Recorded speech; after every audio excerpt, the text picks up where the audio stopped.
Hello, everyone. Welcome to the second webinar in our series on CRM security. Today, we're going to be talking about strategy. So the subtitle of this webinar is Hope is Not a Strategy. And let me just take a moment to explain what we mean by that. What we mean when we say hope is not a strategy is that you cannot simply hope that your CRM security will work perfectly. You can't hope that you won't have a disgruntled employee at some point that decides to mess with your customer information, or hope that your IT department catches a malicious attempt to infiltrate your databases or your CRM. So what a CRM security monitoring strategy does is it takes hope out of the equation, and it gives you a concrete plan to avoid, to track, and to destroy potential threats to your data.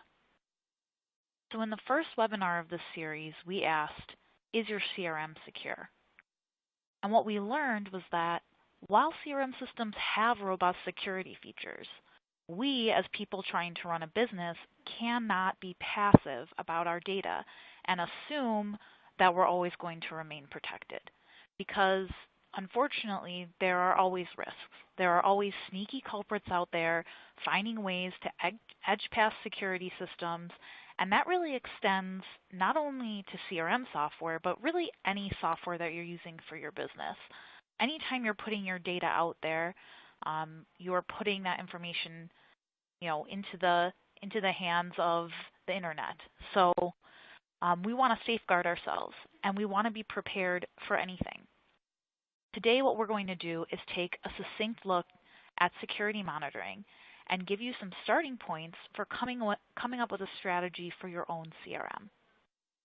You may have noticed on the registration this webinar was slotted to be an hour and a half, but hopefully this is a pleasant surprise. It won't be an hour and a half. We just give ourselves a nice buffer because what we found with the On24 platform is that they're very strict about time. So in the past, if we've gone over even by a couple seconds, it kicks us out. We rarely have webinars that last more than 45 minutes because we recognize, hey, we're all busy. Let's get down to the facts and let's go on with our day. So if you ever see a registration from us that says it's going to be that long, just assume it's probably not going to be an hour and a half long. Hey guys, this is Matt. Hey there. Hey, I'm sorry. Oh, that's okay. I was just finishing up our intro about what the webinar is going to talk about today, and getting ready to introduce you, actually. Perfect. Sorry about that. You ever that moment where you're like, oh, geez, I'm late. I just had that. So sorry, everybody. Happens to everybody. Well, on that note, I would like to first introduce myself. My name is Deneen. I'm the Director of Marketing for Technology Advisors. Those of you who work with us know that our number one job is helping our customers find software solutions that fit their business needs and helping them execute those and train them on those software systems so that they can be successful. And with us today, we have Matt Kaseska, who is the Networks Consulting Resources, Inc. Managing Partner. And what they do is they help businesses overcome a range of security-related challenges. So from managing databases to disaster resource planning, security consulting for computer data and networks. And so Matt is lending his expertise and his deep knowledge on this topic to our webinar today, and we are grateful to have him. So thanks for having me. I'm going to turn it. Oh, it's our pleasure. We're going to turn it over to you for a little bit, and then we're going to do a little bit of back and forth between us to hopefully make it a little bit more engaging. And if you have any questions throughout, there's a Q&A box on your screen, and you can just enter them right in there, and we'll do our best to address those. Sounds Matt, good. I'll turn the floor over to you. Thank you. So security monitoring, I think most people understand what security monitoring is, but it's an automated process that checks all the inbound and outbound traffic with a specific device or application, making sure that who is coming in should be there. There is a variety of different software out there that I'm sure everybody's got their own opinion on what they like, what they don't like. But my biggest share with everybody out there is make sure it's automated. Make sure you have settings. You have to do the front end work on a lot of this software, because otherwise someone had described it as like a car horn going off, but a whole parking lot of car horns going off because we're all busy. And the alerts, kind of a share here is we had a client that had virus alerts and alerts coming in as far as ransomware and things, and they were so busy and they didn't have a process in place to check those or someone accountable. So someone created a email rule, and all the alerts were going into a folder, but nobody was checking them. It's little things like that. So question your systems, question your process on how you're looking at alerts. If you don't have something in place, find a good piece of software that has I call it like the ground level, right? So the antivirus, the anti-malware, the anti-ransomware, it should be updated daily. It should have scans every day, every night. Not every day, but every night, making sure it doesn't, interfere with any backup process or anything like that that's going on. The other items that are coming out right now, other solutions are artificial intelligence, like a dark trace. And what's great about these pieces of software, especially for CRM, is it baselines normal activity. So there was a client that we had that someone went on vacation, went to Italy, got on free Wi-Fi, which is notorious for hackers, and her Android phone got hacked. And no one would have known it if Darktrace wasn't monitoring the network, and it started sending out alerts saying, hey, this is unusual activity. And what it was doing is it was linking through the Wi-Fi to their databases and trying to upload to databases on the web. No one would have known this was happening, and no one really would have suspected an Android phone was going to be doing that. But because they had systems in place and it was the monitoring that stopped it, they were able to save a lot of, embarrassing. It's a publicly traded company, and they would have had to say that they had a security breach and a data breach, which is a very serious thing. And the other item was it stopped the virus from sending out emails to all of her contacts with an infected PDF. So that's kind of what we're talking about when we're saying, it needs to be automated. It shouldn't be reactive. If your environment is reactive, you should ask yourself some good questions on how can I make it not so reactive, and what with my budget, what's out there that can help me do the blocking and tackling as well as the overall view of the network. So let's see what we got for the next one. I don't see any questions.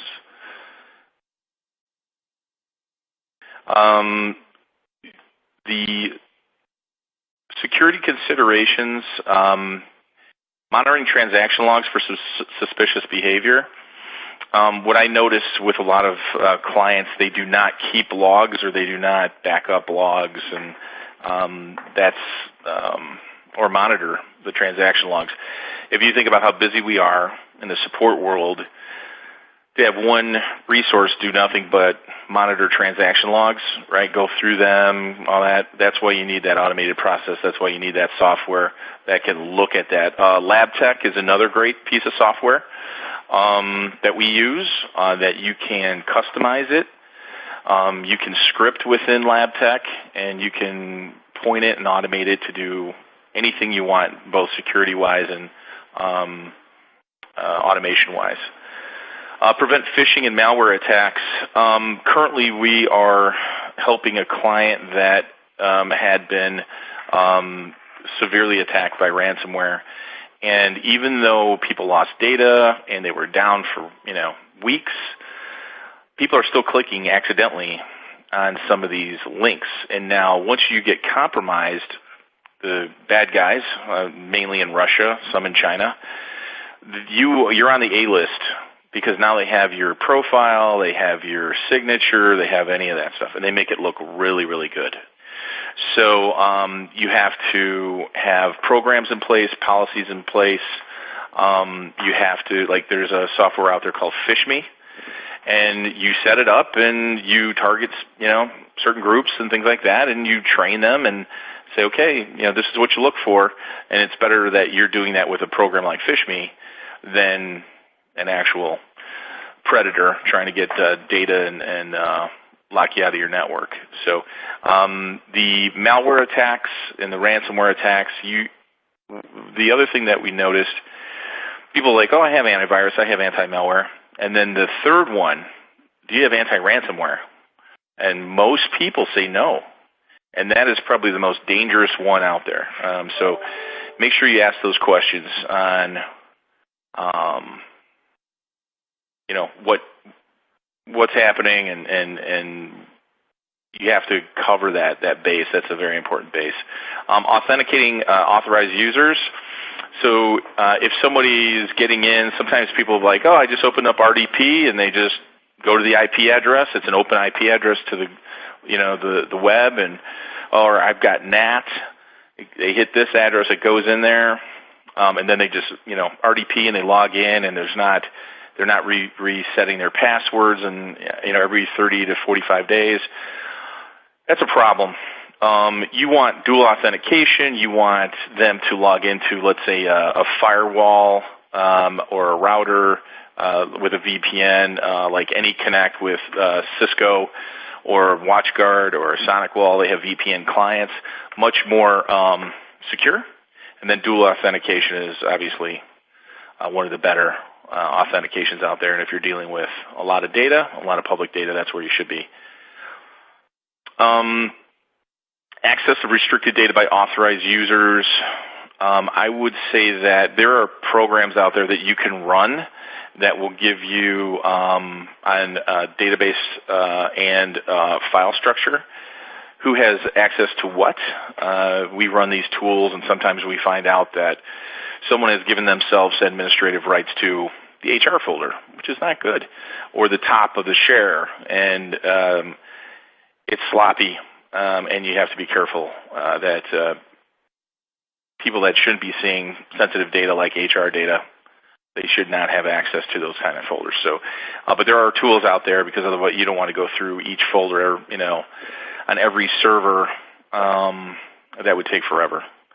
Illegal retrieval of CRM data, which is a corporate access. Again, the dark trace would notice that, like, hey, this guy is pulling, gigs of data off and putting it on an external hard drive. It would literally shut off that port, so the person would be able to work, but it'd be like, oh, can't communicate to device, and then it would set an alert to your team and say, hey, John, why are you trying to download, 2 gig worth of data to your external hard drive? And otherwise, you would never know that Dave was doing that.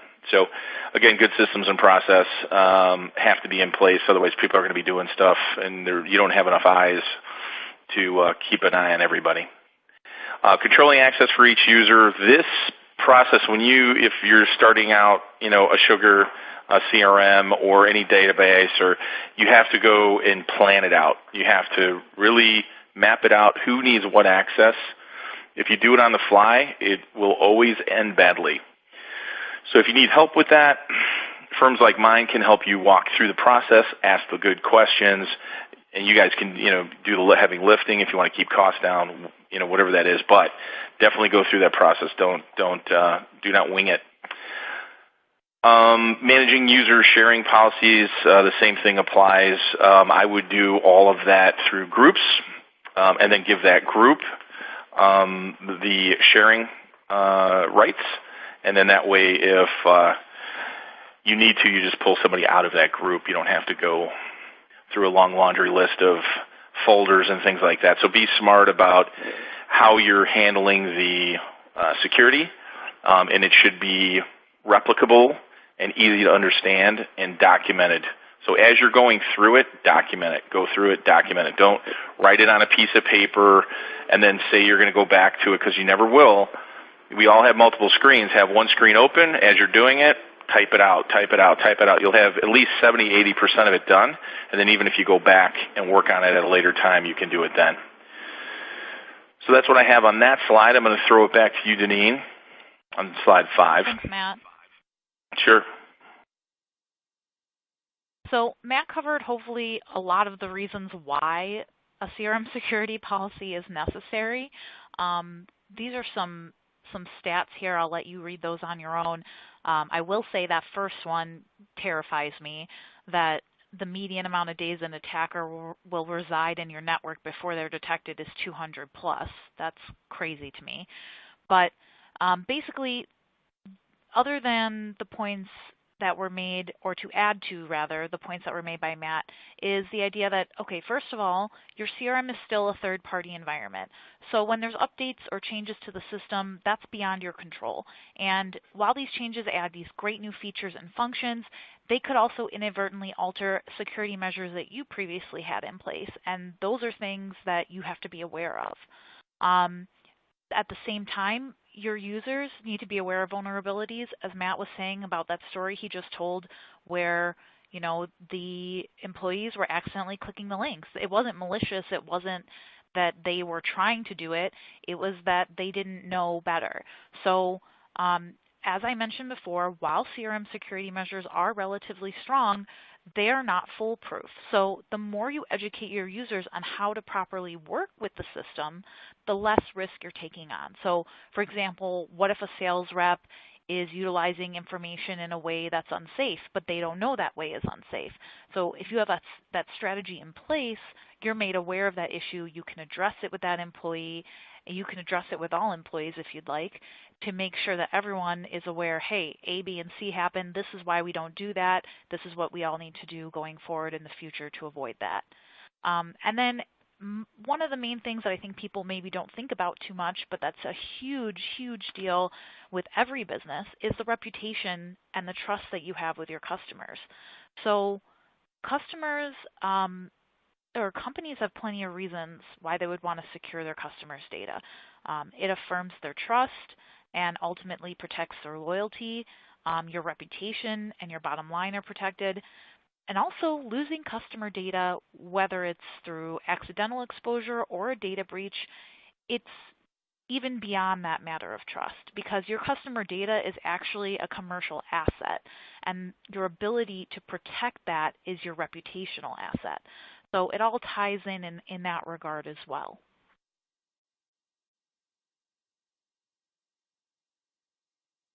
And Matt's going to let us know now some things to think about when we want to get started with coming up with a CRM security strategy. I'm talking away and I've got you on mute. I'm sorry. So what you need to know to get started, does your CRM provider offer, a way to implement your own security scheme within the CRM? It should be flexible enough to manage any unique environment that you guys might have. The provider should also be well-versed in security. If they're not sure, or if they say it's up to you, I'd be leery of those type of people because they're just trying to sell you licenses, and they really don't understand the art of designing and implementing a secure CRM. So obviously technology advisors know how to do it correctly, and that's why we partner with these guys. An access control scheme for performance and security. Again, if you partner with the right people, they're going to be able to tell you, here's the best way to do it. Here's some equipment. And that's the kind of feedback that you're going to want from your partner. And if you're not sure, what firewall and, what VPN to have and, what can fit with your budget and things like that, that's where the partner comes in, because they should be your, trusted advisor and have your best interest at heart and not worry about how many licenses and, how much money's coming in the door. They should make sure that that relationship is, top of mind, and nurturing that relationship with good, solid security solutions is how that gets done. Auditing capabilities, again, you should be able to run a report through any CRM and find out who has access to what. and when and for how long. So keep an eye on that when you're picking a good CRM. Tools for building it in transparency, governance, and compliance. Here's a big one: governance. These are rules, and here's the playing book for everybody. This is what we expect. If you're going to connect to my CRM in your home computer, you have to have this software. And I would say that my experience would tell me if you leave it up to somebody else, they're going to buy whatever they see on the shelf at Best Buy, and it's probably going to be wrong. And you can't monitor it like you could your own software. So you know what? I would pay for licenses for your home users or people that have home devices. If they want to access it, they have to be to your standard, and that's part of the governance and compliance. Otherwise, you have all these holes and windows of possible security breaches, because if they get their kids go on a site, or they go on a site and they don't have the right software, and they get infected with ransomware, and they don't know it for 200 days. Like our past client that I was talking about, they didn't know. It was 3 months. And you know why they do that? That's because they can then do a keylogger and get your banking information, any sites you log into. And now they have not only the administrative passwords, but now they have everybody's password in the network on any online banking that they're doing and everything else. Think about that. So if you've got 100 people, 200 people, 300 people, that's 300 times the gold rush that they normally would have. So they don't want you to know that they're in there. And they'll transfer money out of accounts as fast as you can snap your fingers. So that's why they do that. What security functions do you have available to you in-house? Most people, most IT departments struggle with this a little bit. It's kind of what we read or what article we just saw or a blog or whatever. Get somebody in there that really has, this is the pond they swim in all the time. It might cost you a little bit of money, but let's say you invest 8 hours, and now you've learned a great deal from them. So they mentor you on what to do and how to do it, and then you can go ahead and implement that on your own if you felt you could. And if not, you always have this relationship. You can bring them in to help you along and get things implemented faster while saving some money. What are your current access settings for the user roles? Obviously, I said you need to really map that out. And there's some good flow charts in there and some good documents online. For security, if you look at ITIL, ITIL, they have a very deep list of documents that you can download around governance and security. So take a look at that site, and if you follow that, you'll be good to go. All right, so we looked at some of the security features of the CRM systems that we commonly work with, just to give you an idea of when we talk about knowing what your CRM offers for security, what goes along with that. So first of all, Sugar CRM offers role-based security permissions. So what you can do with that is decide, okay, not only what modules am I allowing this user to see, but what can they actually do? Can they delete things? Can they edit things? Exporting things. And that also goes back to the example Matt talked about earlier, where, if somebody is all of a sudden exporting a bunch of documents out of the CRM and you don't have a way to recognize that, and that's not a behavior that they do often, that's a red flag right there. So having that security feature is definitely crucial. Then you also have team-based security options and an option for Active Directory credentials login. So basically that is using Active Directory to have the same password for your Sugar and your Active Directory. So you're saving yourself from having to remember another password. And most of the time, what is found is that when you have a lot of passwords, you tend to start waning on how secure you make those passwords. So you go from making your password GG **7955 heart happy to mom 121. So being able to just remember one login definitely makes a difference. Then we look at BPM Online. So they give you the ability to grant or deny access to individual records or groups of records and specify the sections available for users in certain roles. They offer a single sign-on for admins, which is actually pretty cool. That is also compatible for if your CRM is integrated with another system. So that's a fun feature. And then activity logging to keep track of who's doing what. And then for Infor, we look at, okay, all of them in some ways have very similar basic security features, which is great because they're all covering the basics and they're all covering the bases. But they all do it in with their own special sauce. So with Infor, the admin can control the access to interface elements like the pages or the toolbars or the buttons or the menu items. User roles have secure action controls. There's field level security. So basically on a field by field level, they're determining if a user can read or write data in a particular field, or if they can have read only in a particular field, or just literally not see the data at all in that field.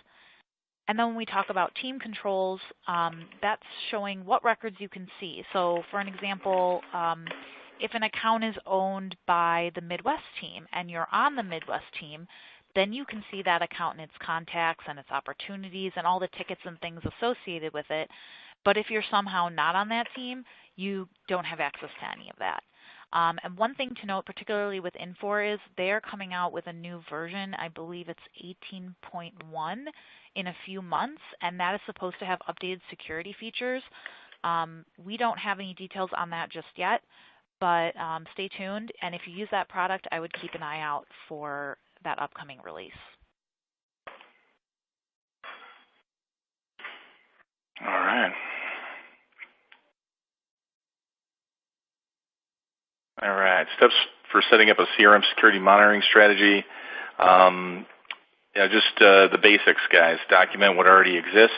Oh, I know what I wanted to share with you guys. We use a tool called IT Glue.